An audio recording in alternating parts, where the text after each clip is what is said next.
Kitab 1 Samuel. Pasal 22, Daud di Gua Adulam. Lalu Daud pergi dari sana dan melarikan diri ke Gua Adulam. Ketika saudara-saudaranya dan seluruh keluarganya mendengar hal itu, pergilah mereka ke sana mendapatkan dia. Berhimpunlah juga kepadanya setiap orang yang dalam kesukaran, setiap orang yang dikejar-kejar tukang piutang, setiap orang yang sakit hati, maka ia menjadi pemimpin mereka. Bersama-sama dengan dia ada kira-kira 400 orang. Dari sana Daud pergi ke Mispa di Moab dan berkatalah kepada raja negeri Moab, "Izinkanlah ayahku dan ibuku tinggal padamu, sampai aku tahu apa yang dilakukan Allah kepadaku." Lalu diantarkannyalah mereka kepada raja negeri Moab, dan mereka tinggal bersama dia selama Daud ada di kubu gunung. Tetapi Gad, nabi itu berkata kepada Daud, "Janganlah tinggal di kubu gunung itu, pergilah dan pulanglah ke tanah Yehuda." Lalu pergilah Daud dan masuk ke hutan Keret. Para imam di Nob dibunuh. Hal itu terdengar oleh Saul, sebab Daud dan orang-orang yang bersama-sama dengan dia telah diketahui tempatnya. Adapun Saul ada di Gibea, sedang duduk di bawah pohon tamariska di bukit, dengan tombaknya di tangan dan semua pegawainya berdiri di dekatnya. Lalu berkatalah Saul kepada para pegawainya yang berdiri di dekatnya, "Cobalah dengar, ya orang-orang Benyamin, apakah anak Isai itu juga akan memberikan kepada kamu sekalian ladang dan kebun anggur? Apakah ia akan mengangkat kamu sekalian menjadi kepala atas pasukan 1,000 dan atas pasukan 100, sehingga kamu sekalian mengadakan persepakatan melawan aku dan tidak ada seorang pun yang menyatakan kepadaku bahwa anakku mengikat diri dengan anak Isai itu?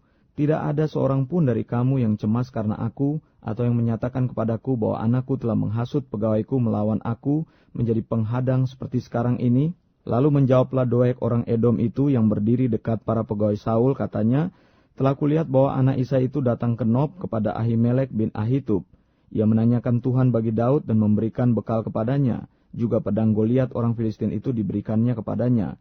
Lalu raja menyuruh memanggil Ahimelek bin Ahitub. Imam itu bersama-sama dengan seluruh keluarganya, para imam yang di Nob, dan datanglah sekaliannya menghadap raja. Kata Saul, "Cobalah dengar, ya anak Ahitub." Jawabnya, "Ya tuanku." Kemudian bertanyalah Saul kepadanya, "Mengapa kamu mengadakan persepakatan melawan aku?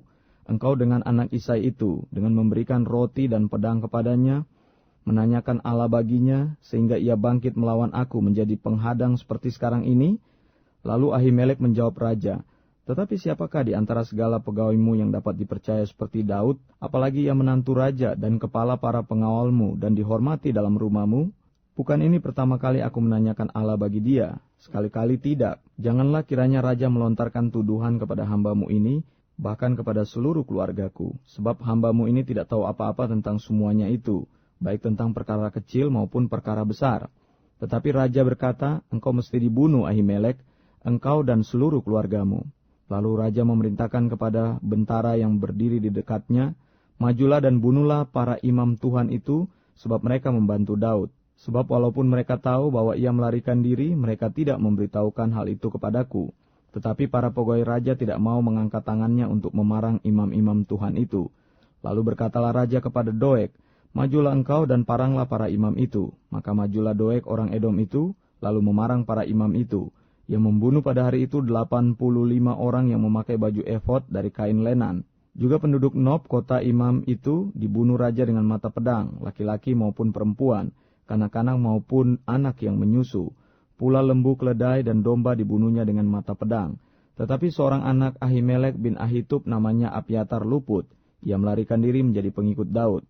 Ketika Abiatar memberitahukan kepada Daud bahwa Saul telah membunuh para imam Tuhan, berkatalah Daud kepada Abiatar, "Memang pada hari itu juga ketika Doeg orang Edom itu ada di sana, aku telah tahu bahwa pasti ia akan memberitahukannya kepada Saul. Akulah sebab utama daripada kematian seluruh keluargamu. Tinggallah padaku, janganlah takut, sebab siapa yang ingin mencabut nyawamu, ia juga ingin mencabut nyawaku. Di dekatku engkau aman."